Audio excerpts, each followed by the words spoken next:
Good morning students. और कुछ दिनों के बाद तुम्हारा हाफ ईयरली एग्ज़ाम आने वाला है। तो class 8 Sanskrit half yearly exam 2024-25 में जैसा क्वेश्चन आने वाला है वैसा ही बहुत सारा इम्पोर्टेंट क्वेश्चन यहीं पे लिया गया है।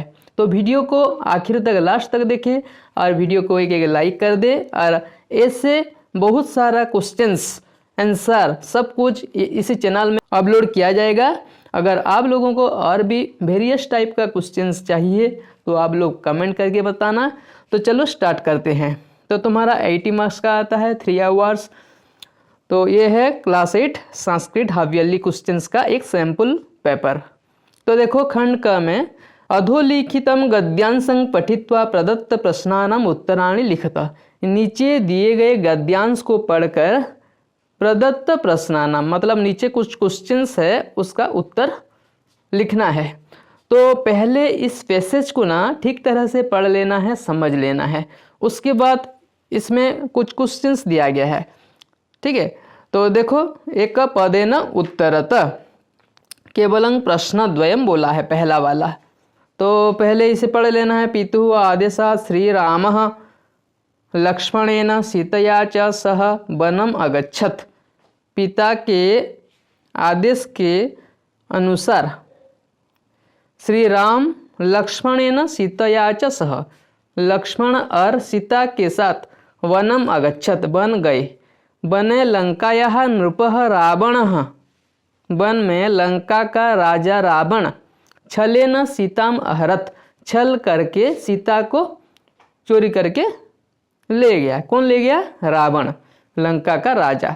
श्री रामः लक्ष्मणः च वने इतस्ततः अभ्रमताम। श्री राम और लक्ष्मण दोनों वन में इधर उधर भटकने लगे। श्री रामः सुग्रीवस्य सहायकः अभवत्। श्री रामः सुग्रीवस्य सहायकः अभवत्। श्री राम सुग्रीव का सहायता किए थे, मतलब जो बाली था उसको मारे थे। किसने? श्री राम, सुग्रीव का बड़ा भाई बाली, क्योंकि वो किष्किंध्या राज्य को अधिकार कर दिया था और सुग्रीव को निकाल दिया था। तो सुग्रीव का सहायता किए थे किसने? श्री राम। सुग्रीवस्य पवन कुमारस्य च सहायतया स लंकाम प्राविशत। और उसके बदले में सुग्रीव भी राम का सहायता किए थे।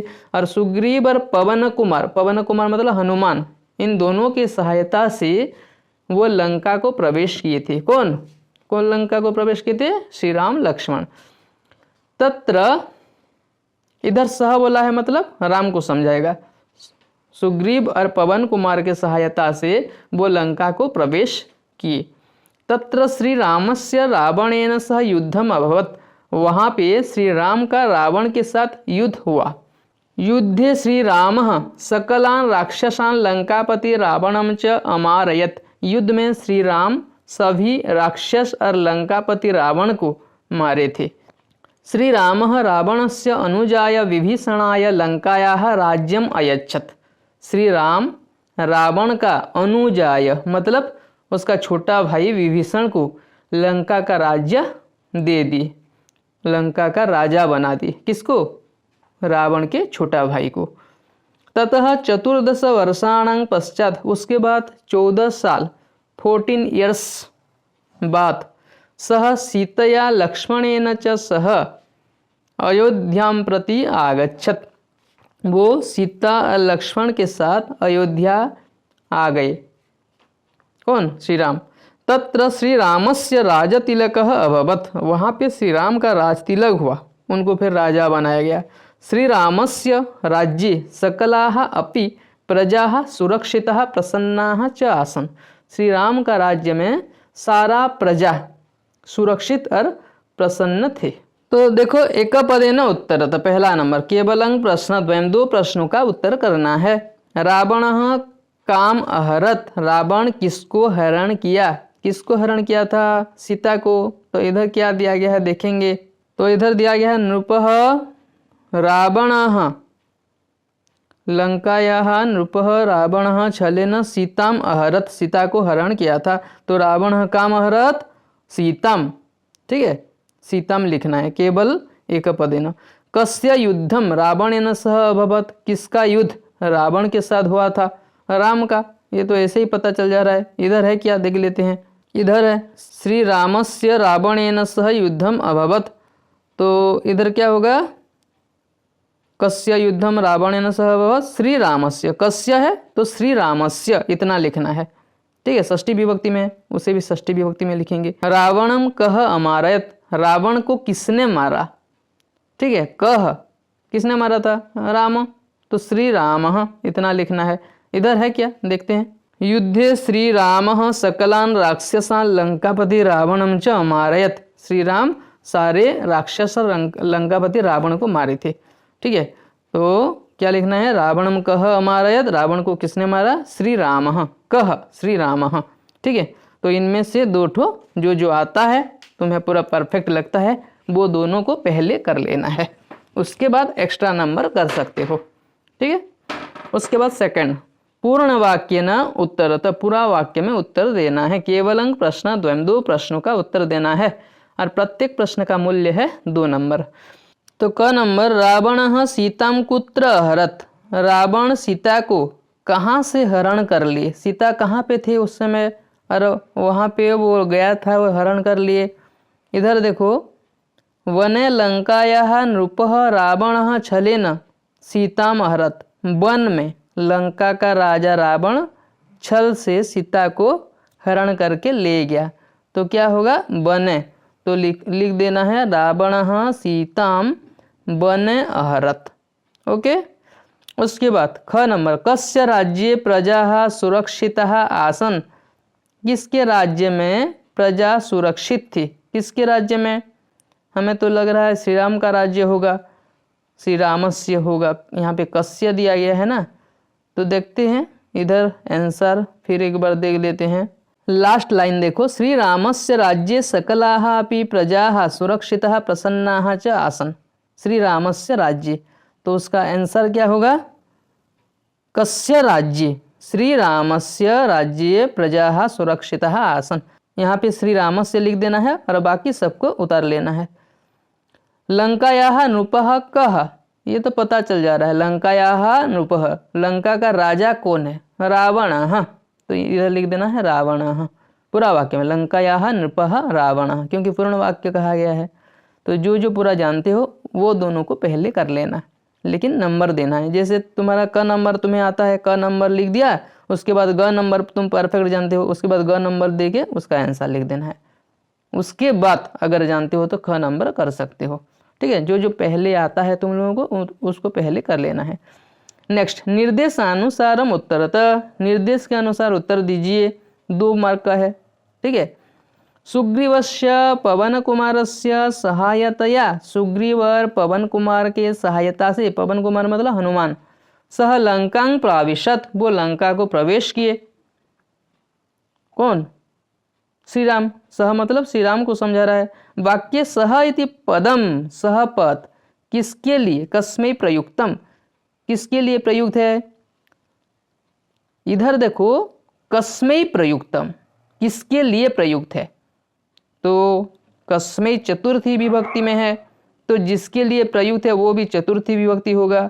सुग्रीवाय, सुग्रीव प्रवेश किए थे, ये होगा क्या, सुग्रीव और पवन कुमार के सहायता से कौन प्रवेश किए थे, श्री राम प्रवेश किए थे, तो क्या होगा, श्री रामाय। ख नंबर, अनुच्छेदे सह इत्यस्य पदस्य योगे रावणेन इति पदे का विभक्ति प्रयुक्ता है, अनुच्छेद में सह ये पद के योग से रावणेन इति पदे का विभक्ति प्रयुक्त है, रावणेन कौन सा विभक्ति में है, तृतीया विभक्ति, सहयोगे तृतीया विभक्ति होता है। रामेण सह सीता गच्छति, जहाँ पे सह वाड़ लगता है उसमें कर्ता में तृतीया विभक्ति हो जाता है, तो रावणेन कौन सा विभक्ति में है, तृतीया विभक्ति। प्रदत्त गद्यांशं कृते उपयुक्तम शीर्षकम संस्कृतेन लिखत, इस गद्यांश के लिए एक शीर्षक लिखना है जिसका 2 मार्क्स आता है, 2 नंबर। तो इस गद्यांश के लिए उपयुक्त शीर्षक क्या हो सकता है, इस गद्यांश में श्री राम के बारे में बार बार कहा गया है, तो तुम लोग लिख सकते हो इस गद्यांश का शीर्षक श्री राम, क्या लिख सकते हो, श्री राम, इसका शीर्षक होगा। शीर्षक अलग अलग भी हो सकता है, ठीक है। ये पढ़ो और टॉपिक क्या है उसके आधारित शीर्षक लिखना है। और भी तुम लिख सकते हो श्री रामस्य लंका गमनम, वो भी एक शीर्षक होगा। तो तुम लोग पूरा शॉर्टकट से लिख सकते हो श्री राम, हो गया आराम से। श्री राम के बारे में बार बार बात किया गया है। ओके, नेक्स्ट खंड ख, मंजूषातः पदानि विचित्य अधोलिखितानि पत्राणि पूरयत। मंजूषा, नीचे एक मंजूषा दिया गया है, ये एक मंजूषा है, ठीक है। इनमें से हम छांट छांट करके फिल इन द ब्लैंक्स करेंगे। तब नाम श्री अस्ति स्वभगिन्याः जैसिकायाः विवाहे निमंत्रणं दातुं स्वमित्रं प्रति पत्रं पूरयत। तुम्हारा नाम श्री है, अपने भगिनी जेसिका के विवाह में निमंत्रण देने के लिए, इनविटेशन देने के लिए अपने मित्र को पत्र लिखेंगे और यहीं पे पत्र ऐसे फिल इन द ब्लैंक्स जो है उसे भरेंगे, ठीक है। तो पत्र ये नॉन ऑफिशियल लेटर है, अनौपचारिक पत्र, ठीक है। अपने बंधु बांधवों को, मित्रों को जो पत्र लिखा जाता है उसे अनौपचारिक पत्र कहा जाता है। और अगर कोई ऑफिस में पत्र लिखा जाता है, अपने विद्यालय में प्रिंसिपल मैम या क्लास टीचर को कुछ पत्र लिखते हैं, वो सब क्या होता है, औपचारिक पत्र। तो ये एक अनौपचारिक पत्र है। और एक फिल इन द एक ब्लैंक्स को अगर भरेंगे हाफ मार्क्स, ऐसे 10 ठो ब्लैंक्स को भरना है और 5 मार्क्स लाना है। तो देखो ये पटेल नगर, पटेल नगर से दिल्ली का पटेल नगर है। तिथि 25/10/2024 या जो कुछ भी हो।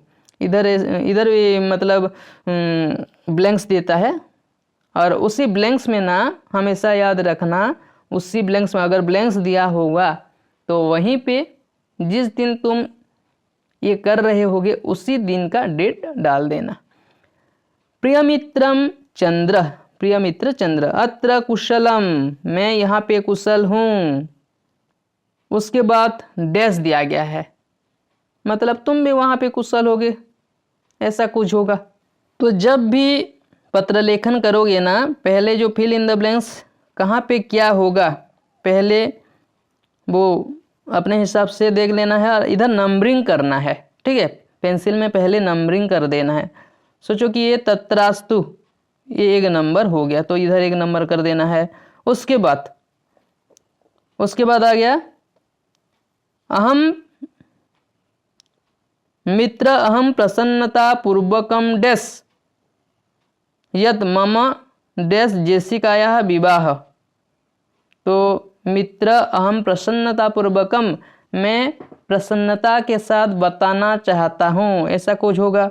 तो बताना चाहता हूँ ऐसा कुछ है, क्या देखते हैं। ज्ञापयामी, ये नंबरिंग कर देना है 2, ठीक है। ऐसे ऐसे पहले नंबरिंग कर देना है, उसके बाद फिल इन द ब्लैंक्स भरना है, ठीक है। अगर तुम एक फिल इन द ब्लैंक्स को नहीं जानते हो उसे बाद में भरना, जो जो जानते हो पहले भर लेना है और जो छूट गया होगा ना पता चल जाएगा बाकी फिल इन द ब्लैंक्स में क्या क्या भरना है। ओके, वैसे ही करना है। तो पहले नंबरिंग कर देना इधर, उसके बाद वही फिल इन द ब्लैंक्स को करना है। तो 2 नंबर में क्या होगा, ज्ञापयामी, ठीक है। जल्दी जल्दी कर लेते हैं। अहं प्रसन्नतापूर्वकम ज्ञापयामी यत मम डैश जेसिकायाः विवाह। तो मेरा भगिनी है, तो भगिनी इधर है, क्या देखते हैं, मम भगिन्याः जेसिकायाः, मेरे भगिनी का, भगिनी मतलब बहन का, जेसिकायाः विवाह डैश पंचम्यां तिथौ निश्चितः जातः। तो देखते हैं अग्रिम मासस्य, आने वाला माह का पंचमी तिथि, ठीक है, अग्रिम मासस्य होगा। और एक बात बच्चों, जब भी पत्र लेखन करते हो पहले पत्र लेखन को एक बार पढ़ लेना है, उसके बाद मंजूषा को पढ़ लेना है, जरूर पढ़ लेना है। मंजूषा को अर्थ को समझ लेना है, ठीक है, तभी तुम्हारा फिल इन द ब्लैंक्स अच्छी तरह से आराम से इजी से हो जाएगा। तो अग्रिम मासस्य होगा, आने वाला महीने का पंचम्यम तिथो, पंचमी तिथि को निश्चितः जातः, निश्चित हुआ है। त्वम अत्र डैश पूर्वतः एव प्राप्तः स्यात्, तुम यहाँ 2 दिन या 3 दिन या 4 दिन पहले ही आ जाओ। तो यहाँ पे ऐसा कुछ है क्या, देखते हैं। त्रिदिनानि, ठीक है, तुम यहाँ त्वम् अत्र त्रिदिनानि पूर्वतः एव प्राप्तः स्याः, त्वया डैश अत्र आगन्तव्यं वर्तते। तो यहाँ पे क्या होगा, त्वया डैश अत्र आगन्तव्यम, आप निश्चित ही यहाँ पे आना चाहिए। तो ऐसा कुछ है क्या, यहाँ पे देखते हैं। त्वया अवश्यम, तुम्हें निश्चय ही यहाँ पे आना होगा। तो यहाँ पे क्या होगा, अवश्यम, त्वया अवश्यम अत्र आगन्तव्यम वर्तते, तब उपस्थिति ही विवाहे डैश अस्ति, तुम्हारा उपस्थित विवाह में अनिवार्य है। अनिवार्य ऐसा कुछ है कि यहीं पे है अनिवार्य, तब उपस्थिति विवाहे अनिवार्य अस्ति, ठीक है। 7 नंबर हो गया। उसके बाद आदरणीयाभ्याम पितृभ्याम सस्नेह नमो नमः, ऐसा कुछ होगा क्या, देखते हैं। आदरणीय पितृभ्याम मतलब जो पिता के समान है उनको सस्नेह, स्नेह के साथ, इधर है नमो नमः, ओके। नमो नमः अस्तु डैश प्रतीक्षमाणः, तुम्हारा आगमन को वेट कर रहे हैं, आपका राह देख रहे हैं, ऐसा कुछ होगा। तो देखते हैं डैश प्रतीक्षमाणः, हाँ इधर है तवागमनम, तव प्लस आगमनम तवागमनम, तुम्हारा आगमन को हम लोग वेट कर रहे हैं। उसके बाद 10 नंबर में लिखना है, इधर क्या लिखना है, बाकी क्या छूट गया देखो तो, इधर भवन मित्रम, ठीक है, भवन मित्रम, आपका मित्र, लास्ट में लिखते हैं ना, भवन मित्रम श्री, आपका मित्र श्री, ओके। तो ये हो गया पत्र लेखनम। उसके बाद प्रदत्तम चित्रम दृष्ट्वा मंजूषा शब्दानां सहायतया संस्कृतिना पंचवाक्यानि लिखत, ये एक चित्र है, इस चित्र को देखकर इस मंजूषा के सहायता से संस्कृत में 5 वाक्य लिखना है। हमेशा ध्यान देना है, पहले चित्र को देख लेना है, ठीक है, उसमें क्या क्या है उसे हिंदी में समझ लेना है। तो यहाँ एक मयूर का चित्र है, ठीक है, उसके बाद 2 चिड़िया का चित्र है, यहाँ पे बारिश हो रहा है, यहाँ ये मेढक आवाज़ कर रहा है, आवाज़ करना मतलब टटरायन्ते, ठीक है, बहुवचन में इधर है, कुछ फूल खिले हुए हैं, ओके, और यहाँ जल ही जल दिखाई दे रहा है, ठीक है। ऐसे 5 वाक्य निर्माण करना है। तो ये पहला किसका चित्र है वो लिखना है। तो मंजूषा को समझ लेना है। टट्टरायन्ते, मंडूकः टट्टरायन्ते, प्रदत्ते चित्रे मंडूकः टट्टरायन्ते, ठीक है, लिख सकते हो। और जो लिखोगे ना जो सेंटेंस, वहीं पे इनमें से कोई एक वर्ड होना चाहिए, ठीक है। पुष्पाणि, प्रदत्ते चित्रे पुष्पाणि विकसन्ति, वो भी एक हो जाएगा। वर्षायाः, एतत् वर्षायाः चित्रमस्ति, वो भी एक हो गया। प्रसन्नाः, प्रसन्नाः मंडूकाः टट्टरायन्ते, प्रसन्न मंडूक टट्टरायन्ते, मतलब आवाज़ कर रहे हैं। इधर एक मंडूक है, तुम ऐसा भी लिख सकते हो, प्रसन्नः मंडूकः टट्टरायते, मंडूक मतलब मेढक खुश होके आवाज़ कर रहा है, ठीक है। बहुवचन में लिखोगे तो भी कोई प्रॉब्लम नहीं है, क्योंकि यहाँ पे टट्टरायन्ते बहुवचन में दिया गया है ना। उसके बाद प्रकृति, अस्मिन् चित्रे प्रकृति रमणीया अस्ति, वो वाला भी एक लिख सकते हैं। पादपाः, पादपाः मतलब पेड़, अत्र अनेके पादपाः सन्ति, वो भी एक सेंटेंस हो गया, ओके। पादपाः मतलब पेड़। वृक्षः, वृक्षः मतलब भी वही है। मयूरौ, अस्मिन् चित्रे 2 मयूरौ नृत्यतः, यहाँ पे द्विवचन में दिया गया है, तो तुम लोग 2 मयूरौ लिख सकते हो। हालांकि यहाँ पे एक मयूर है, लेकिन यहाँ पे द्विवचन में है, तो अत्र 2 मयूरौ नृत्यतः ऐसा लिख सकते हो, नहीं तो एक वचन में भी लिख सकते हो, क्योंकि चित्र में एक ही मोर का चित्र दिया गया है। अत्र एकः मयूरः नृत्यति, हो गया। उसके बाद जलम है, तो और भी लिख सकते हो, सर्वत्र जलम दृश्यते। तो बच्चों ऐसे ही तुम्हें 5 वाक्य लिखने के लिए बोला गया है, तुम एक एक्स्ट्रा लिख देना। कुछ बच्चे ऐसे हैं बिल्कुल नहीं आता है, तो एतत् चित्रम सुंदरम अस्ति ऐसा लास्ट में लिख देना है। किंतु ट्राई करना हमेशा इस मंजूषा में जो जो वर्ड दिया गया है ना, उन्हीं में से वाक्य बनाने के लिए ट्राई करना। अगर किसी तरह नहीं आएगा तो एतत् चित्रम सुंदरम अस्ति लास्ट को लिख देना है। ओके, कम से कम 1 मार्क तो आ जाएगा। ओके, तो इस चित्र वर्णन के बारे में और एक बार बता देता हूँ। पहले चित्र को देखोगे, ये किसका चित्र है, पहले वो लिख देना है। असेंडिंग ऑर्डर में लिखोगे तो और अच्छा लगेगा। एतद् वर्षायाः चित्रम अस्ति, वर्षायाः है ना। तो जब भी चित्र वर्णन करोगे कुछ वर्ड्स अपने हिसाब से लगा सकते हो, ठीक है। एतत् अस्मिन् चित्रे, अस्मिन् चित्रे मतलब यह चित्र में क्या क्या है, प्रदत्त चित्रे दिया हुआ चित्र में क्या क्या है, अत्र यहाँ यहाँ क्या क्या है, ठीक है। ऐसे ऐसे कुछ अव्ययों का भी लगा सकते हो। और यहाँ पे जो जो विभक्ति है, विभक्ति भी चेंज कर सकते हो। पूरा पुष्पाणी है मतलब पुष्पाणी लिखना है ऐसा नहीं, पुष्पम भी लिख सकते हो, लेकिन वाक्य सही होना चाहिए।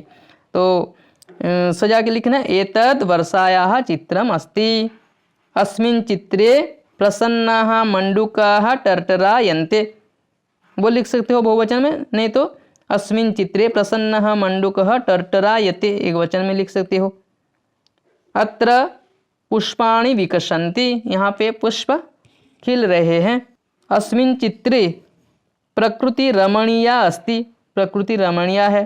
तो इसी तरह जो जो पहले पहले सेंटेंस बताया हूँ ना, वो सब लिख सकते हो और अपने हिसाब से भी लिख सकते हो। मैं जितना बताया हूँ उतना पूरा ऐसा ही लिखना है ऐसा नहीं, अपने हिसाब से भी तुम लोग करेक्ट करके लिख सकते हो। ग्रामेटिकल मिस्टेक जैसे नहीं होगा वो ट्राई करना।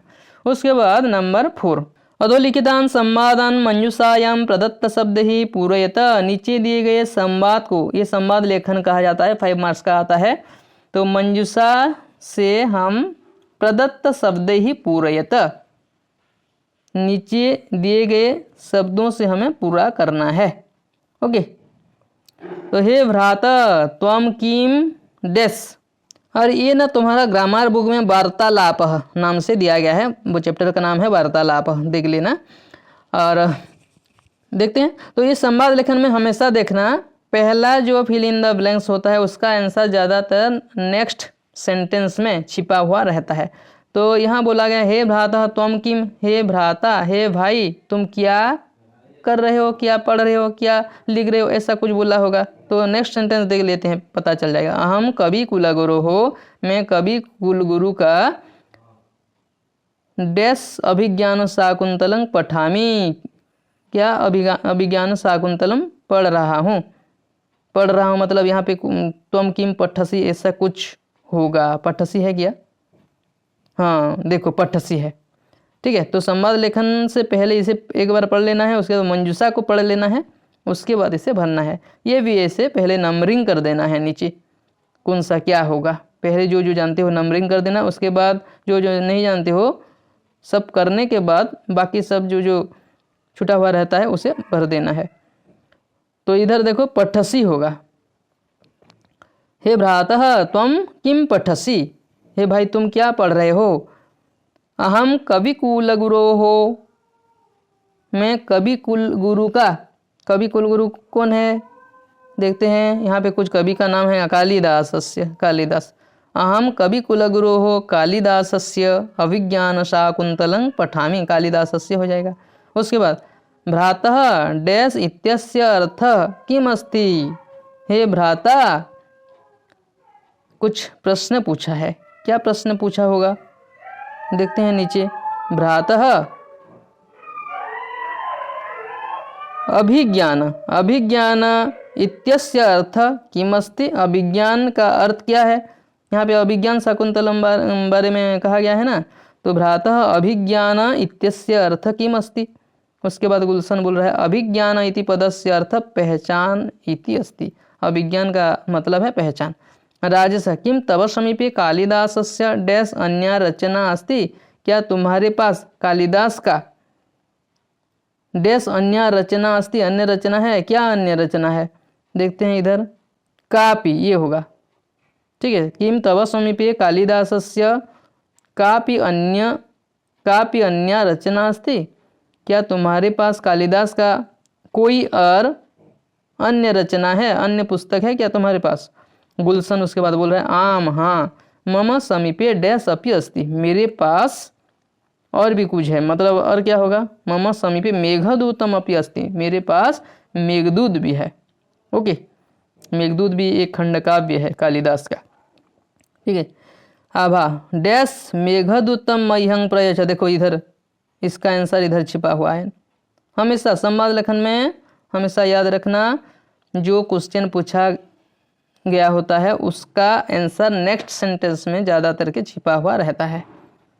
आभा डैश मेघदूतम मह्यं प्रयच्छ, तो क्या होगा, तरी, तो मेघदूत को मुझे दो, जो मेघदूत बुक है वो मुझे दो, तरी होगा।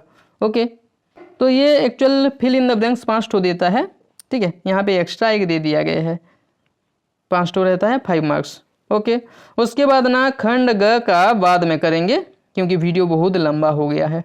ओके, अगर आपको खंड ग का भी चाहिए आप लोग कमेंट करके ज़रूर बताइएगा, और वीडियो अच्छा लगा तो एक लाइक कर दीजिएगा, जो नए हैं चैनल को सब्सक्राइब कर देना और अपने दोस्तों के साथ शेयर करना है। Okay, thank you.